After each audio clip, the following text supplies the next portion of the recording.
This next clip has to be my favorite clip from the Republican National Convention. Kari Lake, the failed candidate for Arizona governor who is now running for the Arizona Senate, agreed to an interview with Emily Maitlas, a British journalist who held her own against Kari Lake and her lies and deception. If you want the perfect example of how American journalists should be treating these lying, fascist, fraudulent con artists, these MAGA cultists, these failed mini Trumps and Trump himself, this next clip is how you do it. American journalists, wake up.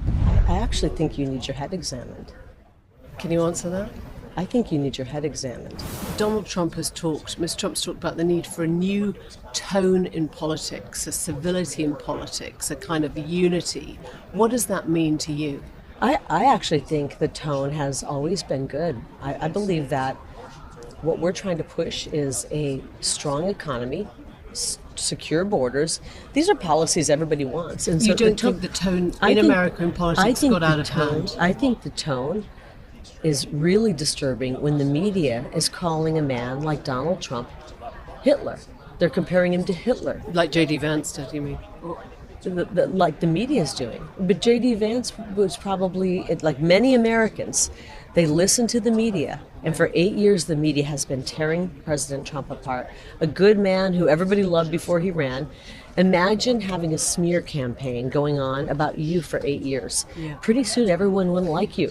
And so I applaud the fact that people like J.D. Vance and others, we've seen them, Amber Rose, she did a speech. People are coming over going, whoa, the media was lying and I believed it. And it's so irresponsible. And you falsely claimed that Trump won in 2020. You called for the imprisonment of those who accepted Trump's defeat, including your own opponent in Arizona, Katie Hobbs. Why did you do that? Called for the imprisonment of what? Of opponents like Katie Hobbs who accepted Trump's defeat. Why did you falsely claim that Trump won in 2020? Well, I'm not going to sit here and go through all of the evidence of what happened. Do you believe Joe Biden won 81 million votes? Do you think he's more popular? A guy who can't string two sentences together. You believe he's more popular than Barack Obama? I'm asking you, do you believe that he is the most popular president in the history? You have to you got to have brain cells. Okay, so you don't believe that Joe Biden won the election in 2020? I believe the election was run fraudulently. And you refused to concede in 2022 as well, your own contest. Well, obviously you're sitting across the pond and you don't understand what's happened, and I'm not going to argue about it with somebody. For defamation. Yeah, because this is how corrupt the system is. I pointed out how they worked our elections. You lied about a top Arizona election official. You defamed him. You falsely accused him of injecting 30,000 illegal votes into machines, intentionally misprinting ballots. Yep. Do you stand by those Yes, claims? it happened. Would you like to repeat them on air now? It happened. You think you know what? that he intentionally misprinted ballots? If you sued you for this. Yes, I know. I'm in the middle of it right now. It's lawfare. And he said guess what? that Guess you what? had turned his life upside down. He said you'd made him the target of threats of violence and death. I'm in the middle of a lawsuit and I'm not going to talk about it because I don't want to work. When you're in the middle of a lawsuit, you don't want to talk about it, okay? We talk about it in court. That's where we talk about it. I feel confident that I've spoken the truth. But you know what? You made him the target of violence and death. You saw what happened on the stage on Saturday night. You heard Donald Trump say, let's lower the temperature. Do you accept the part you played in inflaming the political rhetoric in this country? You are just part of the fake news and you're lying. You don't know a damn thing about Arizona. You don't know one thing about our election. And you sit there with a smirk on your face. You're sitting over in England, in the UK, in a country that's being destroyed. I guess I'm just asking. And I really don't. What it says about the Republican Party.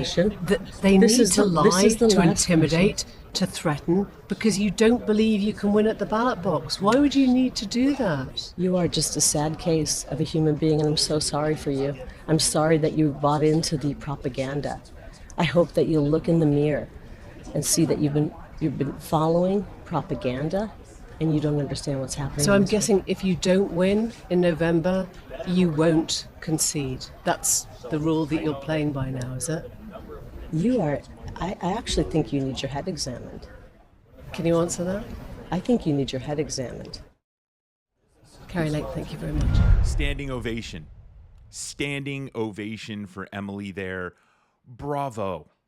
Way to make Kari Lake look like the clown that she is.